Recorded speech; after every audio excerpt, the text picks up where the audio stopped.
This video is to review and make sure you're clear on the definition of a mineral and the various properties that we're going to be looking at throughout the rest of the semester. If you look at these two pictures here, they might not look like the same thing, but they're both copper. The one on the left is a mineral called malachite, and this is a gem quality specimen in this picture, but malachite is a copper-bearing mineral, and a lot of times we extract copper from ore minerals, and then we use it for things like the copper pans.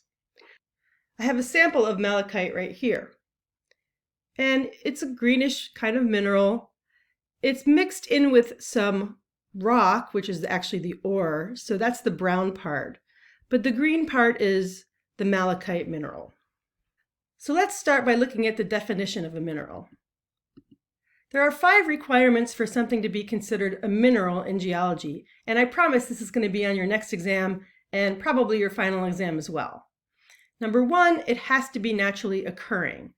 If the mineral has been man-made, like synthetic diamond or cubic zirconium, then it's not considered a mineral.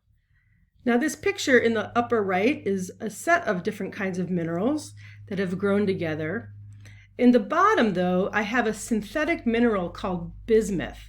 Now, bismuth is an element on the periodic table, and it doesn't naturally form crystals like that. But you can take bismuth, you can melt it, re-solidify it, and turn it into these very unusual looking crystals. So even though bismuth is naturally occurring, this particular crystal is not a mineral because it was man-made. Minerals also have to be inorganic. Some definitions of minerals include biogenic minerals in which biology was involved. But for our purposes, we're going to say that minerals have to be inorganic. So the pearly material on this shell is not a mineral because it was organically formed by the organism. Here are a number of shells.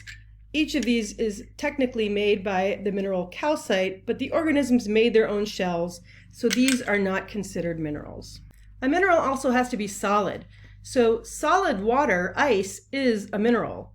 Liquid water is not. Minerals have to have an ordered internal molecular structure. The atoms have to be arranged in a pattern, and we talked about this when we talked about halite or salt. Finally, minerals have to have a definite chemical composition. Salt was sodium chloride.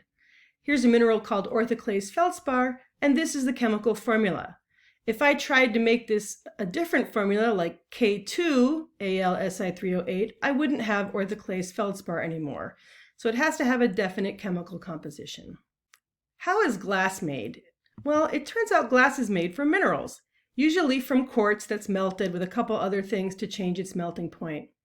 Now, glass is not a mineral because glass is man-made. However, there are naturally occurring glasses called obsidian, which come out of volcanoes, and we'll talk about those when we get to igneous rocks. But even that glass is not a mineral, and this is why. Minerals, as I mentioned, have to have an ordered atomic structure, like what's shown on top. Glasses, on the other hand, have their atoms arranged randomly. They're still the same atoms, they're still silicon and oxygen and maybe aluminum and potassium, but they cooled so quickly that they did not have time to form crystalline shapes. And so that's the difference between a glass and a mineral. This is just a reminder that this is the requirement we're talking about. Glass is made when material is melted, poured into a mold, and then air is forced into the bottle, and eventually you get glass. The colors of glasses can be altered by adding a little tiny amount of things like copper or magnesium, and that will give a little tint to the glass. So that's the definition of a mineral and what's not a mineral. Now let's look at the properties of minerals that help identify them. And these are going to be properties we're going to be using for the rest of the semester as we look at minerals. So the first one is crystal shape. Many minerals have a very unique crystal shape. Up in the left here, I have garnet, that's a dodecahedron. Quartz, which is down here, has a 6-sided shape, and then it comes to a point very often. Over here, I have 3 minerals. One of them is fluorite, which has an octahedral crystal. Here's halite, or salt, which is cubic. And over here is calcite, which is rhombohedral. Here's another mineral that has a very unique shape. This is pyrite, or fool's gold. And I know I showed you a picture of this before. Pyrite actually can form in a couple different shapes, but cubes are very common. These two cubes are together. It's called twinning, and it's a very unusual way that pyrite can form. But nobody cut this. This is exactly how it formed. Now, everybody likes extra credit, right? So there's an extra credit opportunity listed with minerals, and what you're going to do is you're going to make these little mineral models. When you watch the extra credit instructions, you'll see that you're going to get a point on your exam for each one of these that you make, and then tell me a mineral that has that shape. So for this one, it's got 6 sides. It's called hexagonal. So you're going to have to find a mineral that matches this and show me that you made it. Luster is another important physical property, and in this class I'm happy if we can just get from metallic luster to non-metallic. I don't really need you to go further on the non-metallics. There's lots of different descriptors. Here in the lower right I have some copper, which has a metallic luster. This up here is galena, which is a lead sulfate that has a metallic luster. These three over here from the previous slide I put up just to indicate that they don't have a metallic luster. Here's another example of something that has a metallic luster. Gold. It's a little vial of gold, and it shines like a metal. Here's a piece of that galena. It also happens to be cubic, which makes it kind of interesting. But it definitely has a metallic luster to it. Color is another property that's obvious when you look at minerals, but color is not always very reliable. Some minerals have many colors, and many minerals are the same color. So I'm using quartz as an example here. Here's quartz that we had a picture of before, and it's transparent.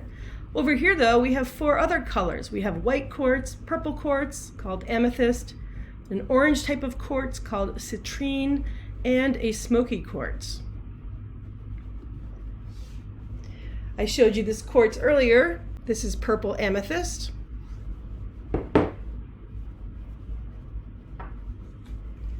Here's an orange quartz called citrine. Here are 2 additional minerals that are very distinct in their color. This one is sulfur. Sulfur is very distinctly yellow. This one is called sodalite, and it's blue. It's a very pretty one. This one happens to have been polished, so it looks really nice. So color sometimes is very, very diagnostic. More reliable than color is streak, the color of that mineral when you scratch it on a porcelain plate.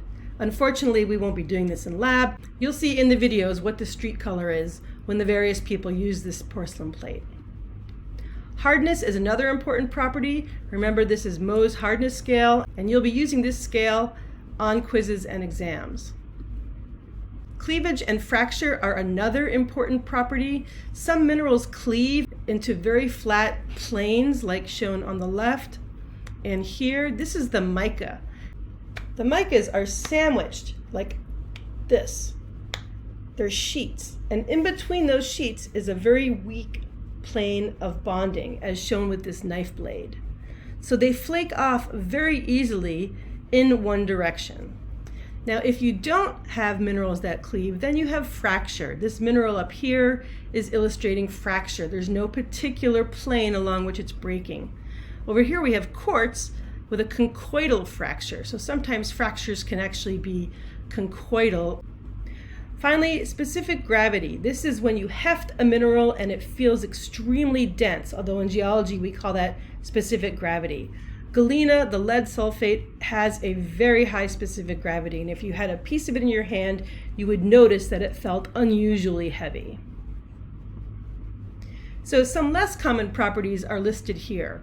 Some minerals are magnetic, and in your set of minerals that we're going to look at this semester, magnetite is going to be the mineral that's magnetic. Some minerals react to hydrochloric acid, which produces bubbles of carbon dioxide gas. Calcite is the mineral in this class that you'll learn to recognize by using hydrochloric acid or watching somebody else use it in the video. Malleability.